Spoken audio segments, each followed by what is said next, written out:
It is 26 degrees Celsius here in Abuja, the Federal Capital Territory. Good morning and welcome to your daily dose of sunshine, Sunrise Daily. I'm Maupe Okun-Yusuf. Good morning. It's a Tuesday. I'm Kayla Magwa, and we were just talking about it yesterday on the program. Indeed. We were talking about the ambiguity around the fact that General Rabi's wife, there was a false story that came out that she had been rescued, or but we got the confirmation yesterday night that the wife of the late General Rabi, well, she was shot, but they say she's in recovery and she was rescued by the troops. And we did say here yesterday that there is an operation going on in Katsina State to dislodge that particular local government of the terrorists and bandits in that particular area.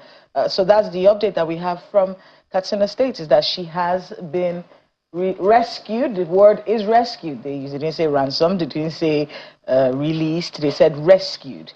I think for me, the most important part of that, we're very happy to hear that she's back. I think this was confirmed by the defense headquarters, and also the daughter, one of the children of Mrs. Abubakar, also confirmed that. We're also very pleased to hear that the military is pursuing these people, and we do hope that they are able to get a hold of them, because lots of questions always come up, because we did hear that she was shot, so there were questions as to, okay, it means that there was a shootout. That's what people would assume, that there was a shootout. And so were there any other casualties? Were we able to get a hold of these people who have now committed such a heinous crime?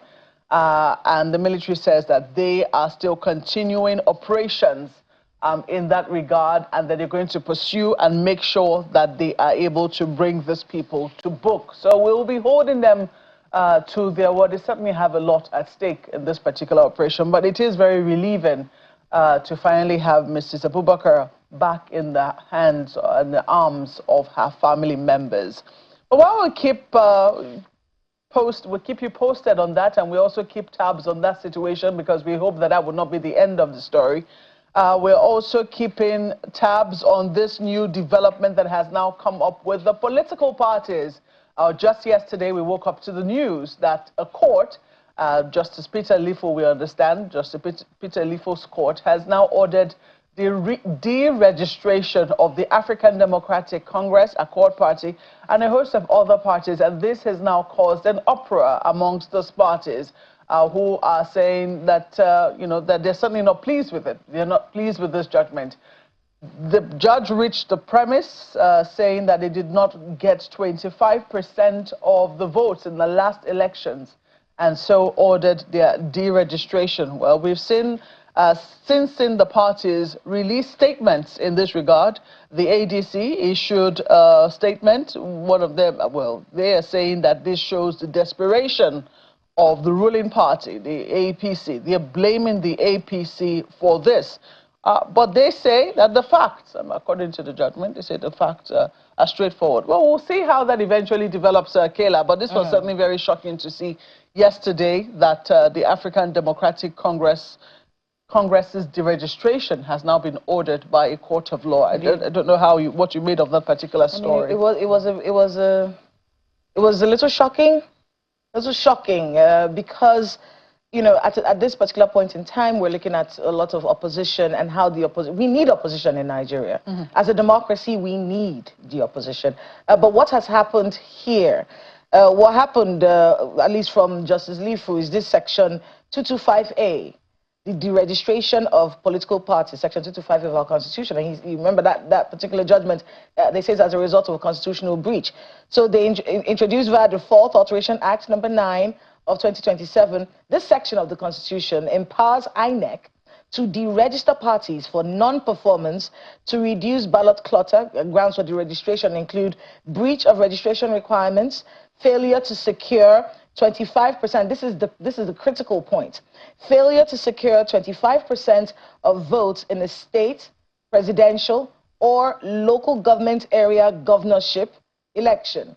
Failure to win at least one seat in the national and state assemblies, a council chairmanship, or a councillorship election. Now, we had Mr. Bolaji Abdullahi here on Channels TV yesterday on our sister program Politics Today, and he said, well, at least from 2023, we have at least 2 lawmakers in the National Assembly, even if one of them, Leke Abejide, has decamped to the All Progressives Congress. At the time when he was voted in 2023, he was a member of the ADC. Now, they say they're going to be appealing this particular judgment. In fact, I listened to Mr. Blaji yesterday. He was calling for the arrest of the judge. He was calling for the arrest of Justice Lifu, basically saying, look, this is, he said it was ridiculous, but we'll see how this goes on in the days to come. It's going to unfold. There's going to be an appeal.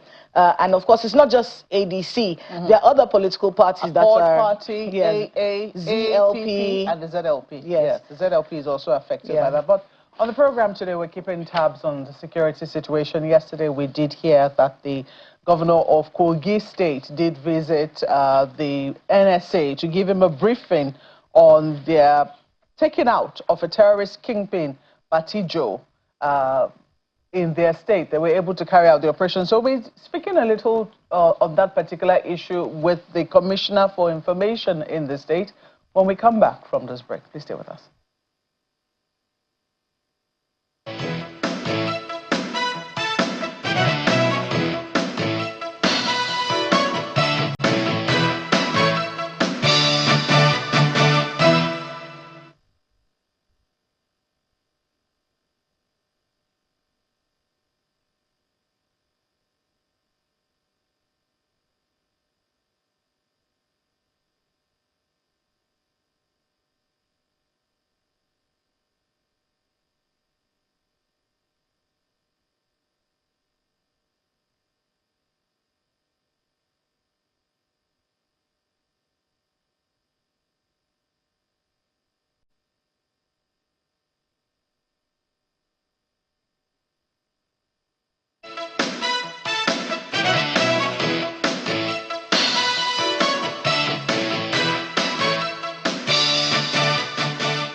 Welcome back. We're now being joined by the Commissioner for Information and Communications in Kogi State, Honorable Kingsley Femi-Fanwo, who joins us via Zoom.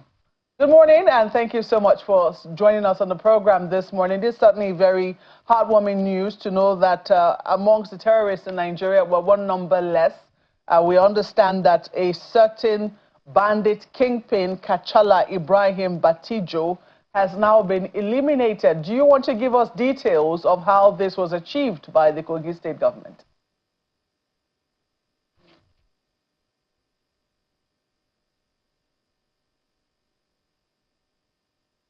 Report this to the whole world today. It's a process that took a very long time.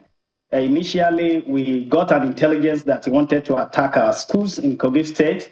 And while we were working on getting him, we shut down our schools for more than 3 weeks. It was painful, but they were unable to take our children away from the schools. And then we also learned that they were targeting the writing of the West African Secondary School Certificate Examination at a particular school, GSS Iluke, so that they will be able to kidnap all of those students. He was the one coordinating all of those strategies to be able to take those children away. But Kogi State has invested heavily in high-tech intelligence gathering equipment. We were able to monitor all of his activities. We moved our students from that remote place where the school is. The school is about 3 kilometers away from Iluke. They call the place Arara. So we moved it to the heart of Iluke town, and we're monitoring how Batijo was coordinating his people with the support of the military, the DSS, the police, and all of our local security architecture. So on June 10th, he struck. He went to Iluke with this very large number of people. About 40 motorcycles were used to carry about 100 terrorists to that place. They attacked a few number of places, including attempting to take away the students from the school, and it was foiled. They could not take a single student away from the school. Our local security architecture provided the first line of defense, and they were supported by the military to be able to foil that attack, including the police, the DSS, and all of the security forces in Kogi State. So We were in the process, we were able to neutralize Batijo and a good number of terrorists who carried out that operation. It was quite successful. As I speak, more than 15 to 20 bodies have been found of the terrorists. And even yesterday, while security forces went to where he was secretly buried to exhume his body for further examination, more terrorists were neutralized. Oh, well, that's certainly very heartwarming to hear that terrorists were neutralized. I'm just a little curious as to how you were able to identify this particular terrorist. How are we so sure that it is him that was neutralized? Thank you very much. If you listen to the governor's speech, the governor went to Iluke the following day. He traveled all the way from Lokoja to be with the people of Iluke and identify with them, as you can see. The governor said that they knew when Batijo and his gang entered the Kogi forest. We've been monitoring them. They entered since last December. We've been monitoring their activities. There was a place that he set up his camp. He was dislodged from that place. He lost a number of his gang members, but he escaped and went to another place to regroup. So we were monitoring him. We know who Batijo is. And as the National Security Advisor, Malam Nuhu Ribadu, said, Batijo was one of the most dangerous and most wanted terrorists in Nigeria today. We know his face. We know who he is. We have been monitoring his movement. And I can confirm to you that he was the one that was neutralized in that operation.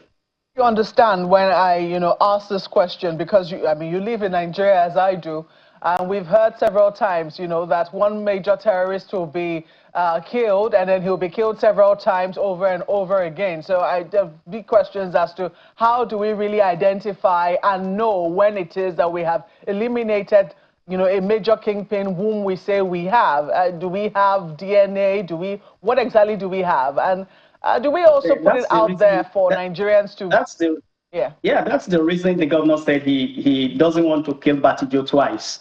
He understands these nuances. He understands how these things work. And that is the reason he has also pushed for the body to be exhumed so that autopsy and further investigations will be done to fully establish the fact that it's true that it was Batijo that was neutralized. We are very confident that he's the one, but we will still subject that to science to confirm. And that is the reason we have taken the decision. We didn't just stop at saying we've neutralized him. We knew that he was secretly buried by the other gang members that survived the bombardment from the Kogi security forces. But we decided that his body should be exhumed, and the further autopsy and examination investigation should be carried out on the body to fully establish it. What we are witnessing in Kogi is massive, and you will see the heavy investment of the state government in ensuring security. We have been able to upgrade our security architecture in such a way that we can deal with issues like this. Honorable Fanwo, please help us understand what's happened here. There was a shootout. He was killed by the forces. Correct me if I'm wrong. He was killed, and then we left, and then the remaining bandits were able to get his body, and then they buried him. How do you know where he was buried? How do you know that they buried him in a particular place? What's happening here? Help us to understand that little bit there. Thank you very much. We are dealing with intelligence. Okay. We are dealing with intelligence, and when we give you any information here as to security intelligence in Kogi State, we are speaking from a position of authority because of what we have been able to assemble in terms of our intelligence facility and the reliability and dependability of those facilities. We have been able to gather the fact immediately he was attacked. He tried to leave Iluke. They put him on the motorbike. A good number of them escaped. A good number of them were also neutralized. They left behind more than 9 motorcycles that they could not carry away from Iluke. So when they escaped with his body. He's the kingpin, he's their leader. And, they have a way of dealing with the bodies of their leaders. So they went away with his body and secretly buried it. They didn't know that we're also monitoring that. That was the reason we are able to monitor what they were doing, and we're able to neutralize a good number of them again when we went to exhume, because we knew that they thought the place was safe for them. Okay. So they were hiding around that forest where he was buried. So we went there with full force to bombard the place, neutralize a good number of them, and exhume the body for further investigations. Remember that the governor is a forensic auditor. They would want a second check so that they will be very sure. That is what we have done. We want a second check, we want autopsy, we want further investigations to be able to find this out. Even the remaining bandits that escaped again yesterday, we are monitoring them, we are trailing them. We will trap them where we know that we can deal with them without recording any civilian casualty. Okay, so it was 2 attacks. The first one neutralized him, they escaped with him, then you followed them to the second location where they buried him, a second attack, and then exhumed his body. Okay, so that clarification was what we needed. I was reading what the NSA said, describing him as one of the most dangerous terrorists operating in the country. And of course, commending your governor for his commitment, courage, and uncompromising resolve to tackling insecurity. And he says this is an example of a collaboration between the state and the federal in the war against insurgency. And we're asking, we've been looking at all the other states in Nigeria that are dealing with this and asking, what kind of collaborations do we have going on? Maybe you could speak to us about the collaboration between the Kogi state government and the federal government that has led to this victory. Thank you very much. I would want to touch on what the federal government is doing, especially under the leadership of President Bola Ahmed Tinubu. Yes, it is normal for people to try to weaponize insecurity, especially in times of political activities. But I would say that the president, more than any president since 1999, has invested more in security architecture.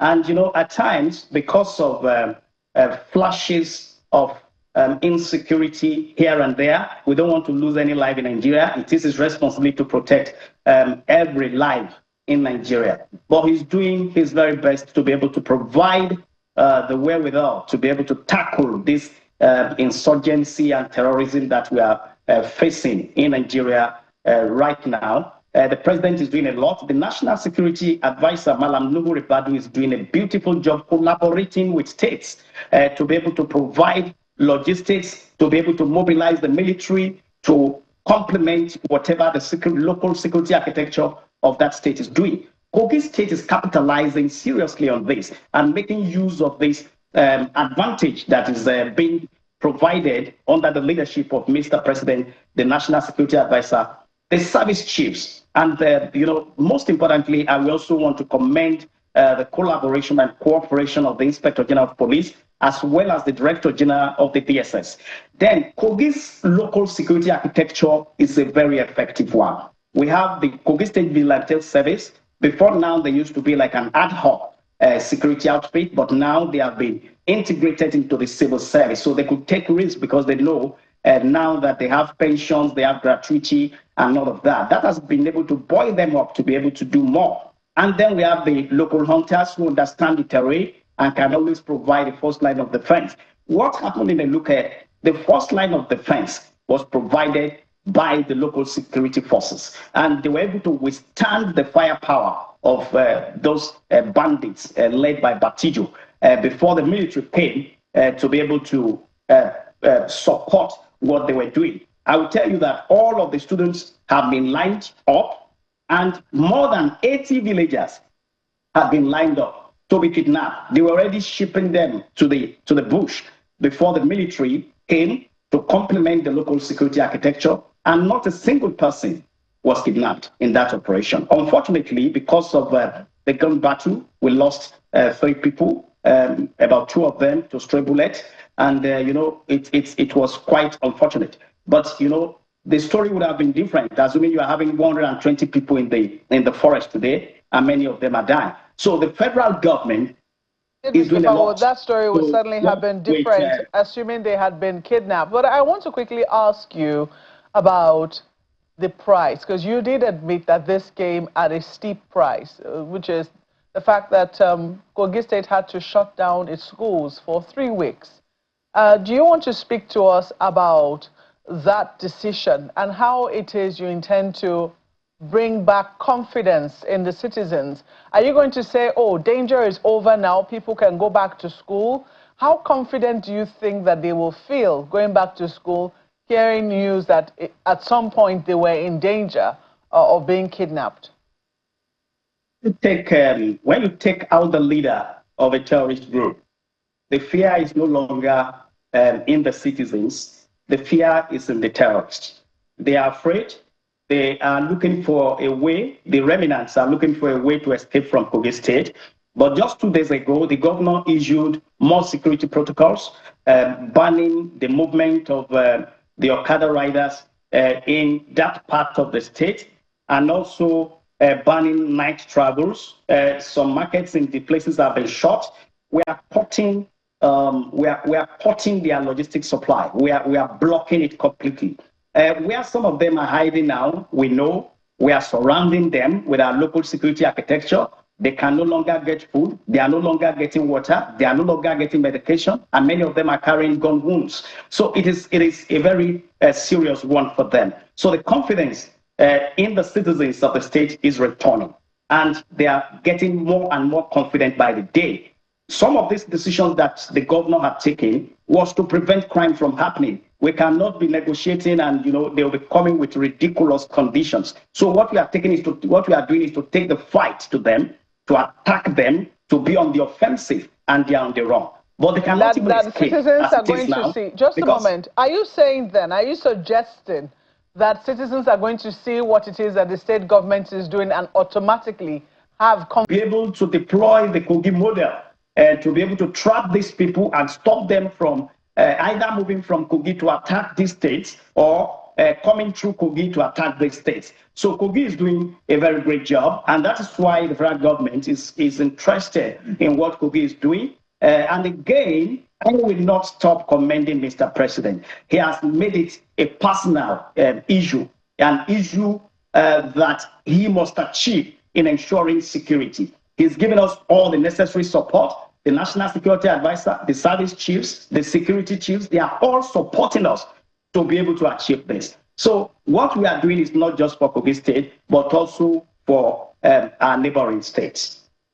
All right, Mr. Fanwo, we certainly will keep tabs with you on your state. We hope that the situation remains so and even better, that citizens regain full liberties as the situation progresses. We have to thank you very much for speaking with us on Sunrise Early this morning. Honorable Kingsley Fanwo is the Commissioner for Information and Communications in Kogi State. Thank you once more for speaking with us. Thank you very much for having me. Have a lovely day. Well, we'll take a break now. When we come back, we'll be looking at the ADC and the deregistration matter. Just stay with us.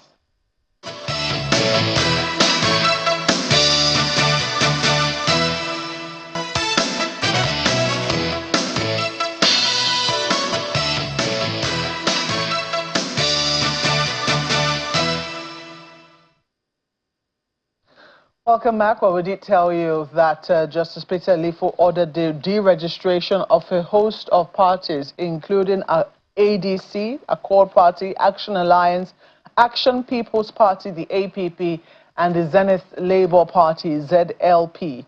Well, we understand that he dismissed multiple preliminary objections filed by the defendants and ordered INEC not to allow the parties participate in subsequent elections, including the 2027 general polls, having failed to meet the constitutional threshold. We also did tell you that some of the parties have begun reacting.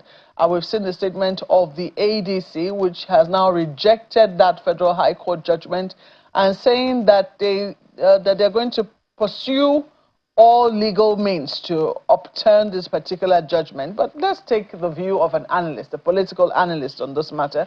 Mr. Gigi Odu joins us now. He's a political analyst and also a development consultant. Good morning, and thank you so much for speaking with us on the program today. I do not know if you saw this particular judgment coming. Did you know that such a case was in court? Because we thought we had since crossed this particular hurdle when INEC said they were going to deregister parties, and some parties had taken INEC to court and won that particular matter. So how did this come to you? But this is high-wire politics, and it's actually meant to distract those political parties, because I don't know why Justice Peter Lifu, gave that judgment, but I saw it coming when there was protest by some opposition party in front of Federal High Court last week, Thursday, saying that Lifu should not destroy democracy and all of that. So I got a wind at that time that possibly they knew this judgment was coming. Otherwise, if they didn't have an insider to have a privy to what the judge will rule or what judgment he will give, that protest that happened last Thursday in front of Federal High Court will not have happened. But be that as it may, this is a court of first instance. And the defendants, the 5 political parties, actually have a window of going on appeal up to Supreme Court. Let me say that I also learned that a court of appeal has actually asked for a stay of in this matter till October 27, when they were going to rule on a case similar to this. So I don't know why Justice Lufu, or was his attention not called to this Court of Appeal decision that all action should be stayed till when it has entertained the matter in October. And let's come to the nitty-gritty of what this court judgment is saying. INEC is empowered by Section 225A to deregister political party. And when you look at the condition precedents to deregistering parties, there are multiple precedents, multiple provisions. First, you must have 25% in a presidential election, or you must have at least an elected member in the Legislative Assembly, or you must win 25% in states, in one of the local governments in a statewide election, or one of the wards in a local government. So there are different layers of conditions. Now, you look at a party like ADC. ADC, as of 2023, actually had 2 House of Reps elected representatives. So, Leke Abejide did not defect from ADC until early last month, just few days to the conduct of the House of Reps primaries in APC. He was in that party until then. I think it's important to, sorry, Mr. Ojo, to interrupt you. Just talking about that particular instance, the ADC said he was expelled. There were 2 of them. There were 2 of them who are elected from Kogi State. So if, and it's a factional thing. One faction said that Abejide had been expelled. The other faction, which he belonged, which is the faction of Dumebi Kachuku, actually also have countered and have expelled David Mark and all of that. And there is a Balagumbi faction and all of that. But what I'm saying, in essence, is that from the time David Mark took over the ADC, many more House of Reps members have moved into ADC. At least from what I learned, even after the exit of Leke Abejide and possibly Salman, both of whom are from Kogi, who were elected under APC, about 18 moved into ADC, when Peter Obi joined, and when he left, there were still some of the elected representatives who are still members of the ADC.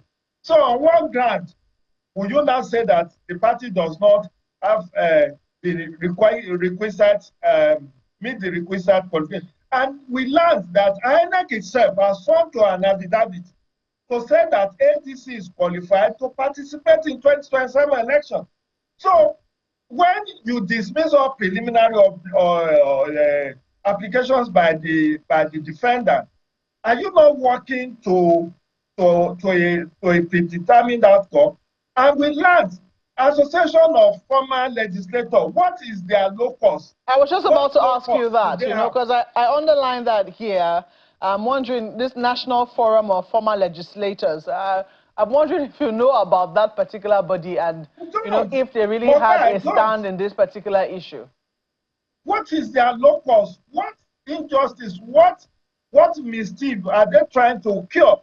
See, INEC said ADC met the condition precedent to participate in 2027.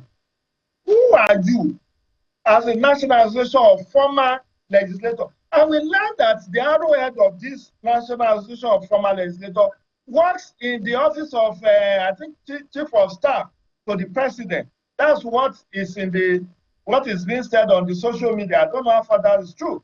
That he works there, which is indicative of the fact that somebody within the top echelon of the ruling party or within the government actually is orchestrating this. We have seen time and again. Look at the so-called status quo antebellum that distracted ADC have been issued until the Supreme Court said the Court of Appeal does not overreach itself by declaring that status quo antebellum. Now we are having this old deregistration, all because you want to distract this party. Because I know that the appellate court will most likely overturn this judgment, but they just want to distract these parties from concentrating on participating in 2027 election. Look at the case of Accord Party. Accord Party today in Osun State had senators, House of Reps members, 26 state House of Assembly members, and a governor in his fold. So on what basis will you be also saying that Accord Party should be deregistered? A party since last year that has been able to woo a governor, as a senator or two senators from Osun State, 26 members of the State House of Assembly, and about 6 House of Reps members. Now you are saying that that party should be deregistered. I mean, on what basis? Then you look at Zenith Labour Party. Let me ask Zenith Labour Party in Abia State won 15 out of 17 local government in the local government election that was held 2 years ago. So in the case of Abia, just a moment, Mr. Ojo, just a moment. So in the case of ZLP, they won seats. In the case of ADC, they won seats in the 2023 election, even though the members have now defected.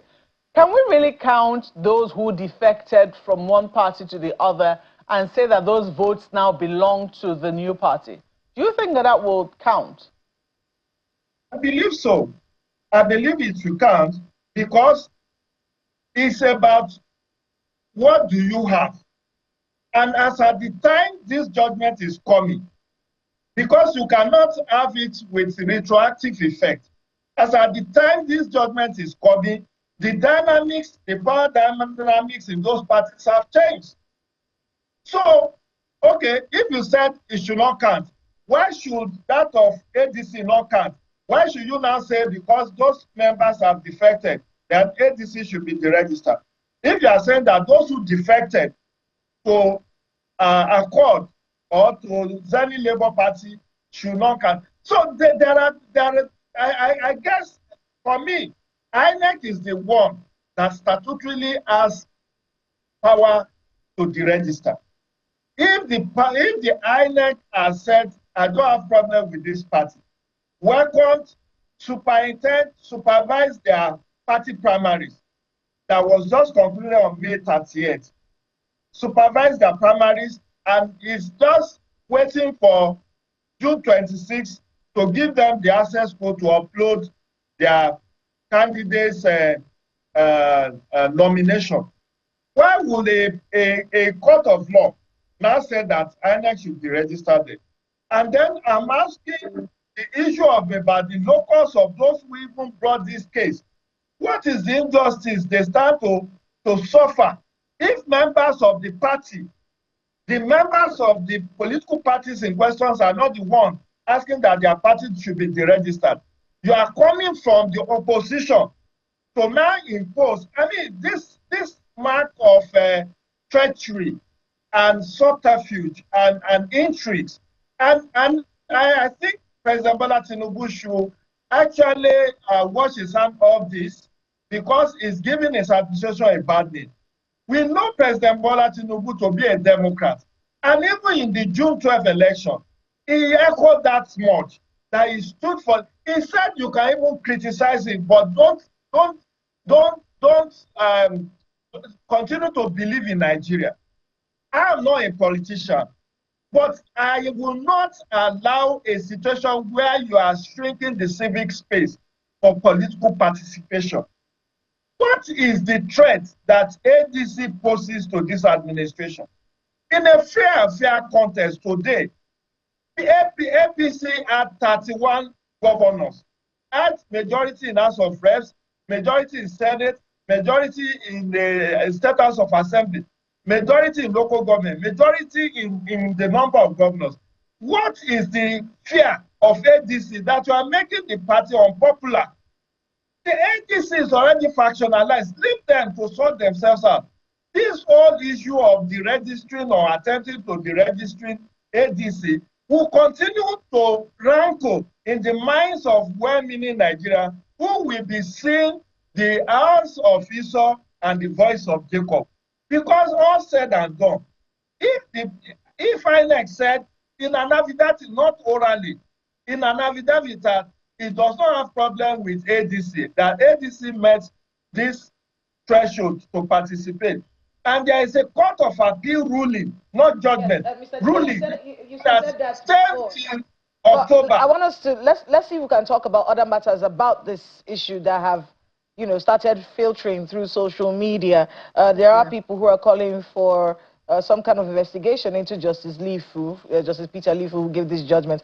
And I can also see from the statements of the ADC, they actually said they're going to be petitioning the National Judicial Council over what they're describing as judicial rascality demonstrated by the presiding judge of the Federal High Court. They said his conduct has continued to bring the institution of the judiciary into disrepute. That is from Mr. Bolaji Abdullahi, the National Publicity Secretary of the African Democratic Congress. And I'm seeing another lawmaker, Ogo Chinyere, also saying that this particular judge needs to be looked at. Talk to us a bit about how you feel about that, because listening to you, you're wondering what this ruling was about, considering all of the factors. A subsisting appeal court that is supposed to meet in October. Was he not aware of that judgment that was supposed to come up in October? What was the rush to do this? So talk to us a bit about the calls for investigations into that judge. Is that something that you think should happen? I believe so. I believe the Chief Justice of Federation, the Honorable Justice Kudirat Kekere-Okun should actually have Justice Lifu investigated, because I'm trying not to reduce some good language on me, but among the lawyers, he's said to be somebody that, you know, is pliant to the authorities. And we should have courageous judges, particularly in politically sensitive cases like this. I just gave you a background. INEC is the one that should ordinarily have gone to court and ask court to give its power to deregister this party. If INEC did not do it, if INEC saw an affidavit to say that, see, ADC in particular met this threshold, and there is a court of appeal, the ruling that says, wait, every other action should be stayed until when we decide on this case in October. Why the rush?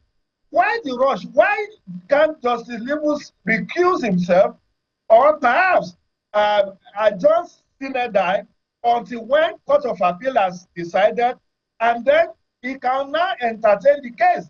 And for whatever it's worth, let me tell you the technicality of having to rush to deregister a party. First, Kela and Mokwe, when you look at those condition precedents in Section 225A, only area council election is conducted by INEC, and that is just 6 area councils. So 768 local government elections are not conducted simultaneously. They are conducted at different times by different political parties. And until when all the local government elections have been concluded, that is when you can say that a party did not meet that constitutional threshold. Because a party that doesn't win in presidential election, that doesn't win 25% or any of the legislative seats, may well do well in a local government election. And that is the situation with Zeni Labour Party. Zeni Labour Party did not win any seats in 2023. But I think it was in 2025 or late 2024 that Abia State government conducted local government election. And out of 17 local government, Zeni Labour Party won 15 and YPP won 2. And Zeni Labour Party won 170-something councillorship position. So and that's why INEC is so strong. INEC cannot rush and use only the result of a general election to deregister party until it has to wait till all the other states, the 36 states, have organized, conducted their local government elections, and all the registered parties, you cannot do a forensic evaluation that, okay, you did not win a councillorship seat, you did not win local government, you did not win state assembly, you didn't win House of Reps, you didn't win Senate, you didn't win governorship, and you didn't win the presidential, and you didn't win the threshold of votes that is needed in an executive election. Then you can be deregistered. But in a situation where a general election was conducted and you rush to say we are deregistered, that's why INEC under Mahmoud Yakubu hesitated and tried not to rush, because it was even the July 11, 2024 Supreme Court decision, the Supreme Court judgment, that compelled most of the states to rush to now have local government elections. And you know what the outcome has. Even in Rivers State, ADP was the party that Fubara used to get his loyalists to win the local government election that was nullified by the court eventually, and they have to have a repeat election. And today, Ugochi Yere is a member of ADP and is a sitting House of Reps member. So technically, when you look at this, you will find out that it's not as straightforward for a judge to dismiss all appeals, to dismiss all interlocutory appeals by the defendant, and just make an announcement that is eating up the politics, because this is not healthy for 2027 election.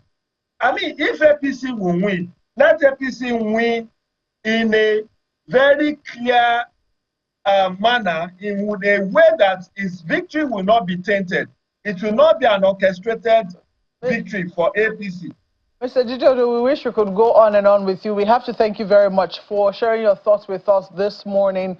Just to also let members of the ADC, one of the affected parties, know that the party has said that their members, candidates, supporters, and coalition partners across the country to remain calm and vigilant and steadfast, that they would do whatever it takes to be on the ballot so long as the 2027 election is to hold. Thank you once more for coming on the program. Mr. Jidodo is a political analyst and also a development consultant. It's my pleasure, Mokpe and Kayla. Have a great day. Thank you too. Well, that's where we draw the curtains on today's program. Thank you so much for being a part of it. I'm Mokpe Ogun Yusuf. Business Mornings at the top of the hour. I'm Kayla Megwa. Have a great day ahead.